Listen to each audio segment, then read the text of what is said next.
Fire fighter Shamim আহমেদের মৃত্যুতে স্বরাষ্ট্র উপদেষ্টার শোক। গাজীপুরের টঙ্গীতে কেমিক্যাল গুদামের আগুনের দগ্ধ ফায়ার ফাইটার শামীম আহমেদের মৃত্যুতে গভীর শোক প্রকাশ করেছেন স্বরাষ্ট্র উপদেষ্টা লেফটেন্যান্ট জেনারেল মোহাম্মদ জাহাঙ্গীর আলম চৌধুরী।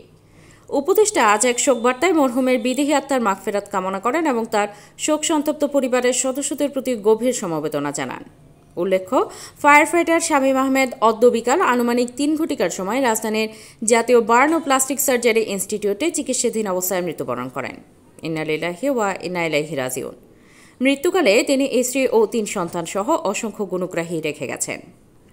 শামীম আহমেদ গতকাল ২২ সেপ্টেম্বর টঙ্গীর সাহারা মার্কেটে অবস্থিত কেমিক্যাল কারখানায় দুর্ঘটনাকালে আগুন নেভাতে গিয়ে শতভাগ দগ্ধ হয়ে জাতীয় বার্ন ও প্লাস্টিক সার্জারি ইনস্টিটিউটে চিকিৎসারত ছিলেন। তার গ্রামের বাড়ি নেত্রকোনা জেলা এবং মৃত্যুর আগ পর্যন্ত তিনি টঙ্গী ফায়ার স্টেশনে ফায়ার ফাইটার হিসেবে কর্মরত ছিলেন। আমি বড় ভাই হিসাবে সবার কাছে জোড়াত হয়ে মাপ চাচ্ছি। প্রশাসনের পক্ষ থেকে আমরা পরিবার এবং তার 3টি সন্তান যেমন সহযোগিতা পায় সেই কামনা করে আমার বক্তব্য শেষ করছি। গাজীপুরে একটা কেমিক্যাল কারখানায় একটা বড় ধরনের দুর্ঘটনা হয়। এই দুর্ঘটনায় আমাদের 4 জন ফায়ার ফাইটার আহত হন।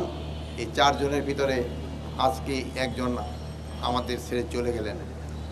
আরও 3 জন আমাদের বার্ন ইউনিটে ভর্তি আছে। এর ভিতরে একজনের অবস্থা একটুখানি অন্যান্য থেকে একটু খারাপ, আরেকজনের 42% আছে, আরেকজনের 5%। তা আজকে সিঙ্গাপুর থেকে একজন ডাক্তার আসতেছেন, উনি হয়তো 10টার দিকে এসে পৌঁছবে। এই ওনার অ্যাডভাইসের পরিপ্রেক্ষিতে আমরা পরবর্তী কার্যক্রম গ্রহণ করব। আর আপনারা জানেন যে এই বার্ন ইউনিটি কিন্তু খুব একটা ইন্টারন্যাশনাল মানের হসপিটাল। এই হসপিটালের ট্রিটমেন্ট কিন্তু খুবই ভালো এবং ডাক্তারের যারা আছে তারাও খুবই পেশাদারিত্বের সাথে কাজ করে থাকেন এবং তারা খুবই উচ্চ শিক্ষায় শিক্ষিত। তাই আজকে আর বেশি বলার কোনো কিছু নাই। যে চলে গেলেন সে তার পরিবারটা দেখাশোনা এখন করা আমাদের সবার দায়িত্ব।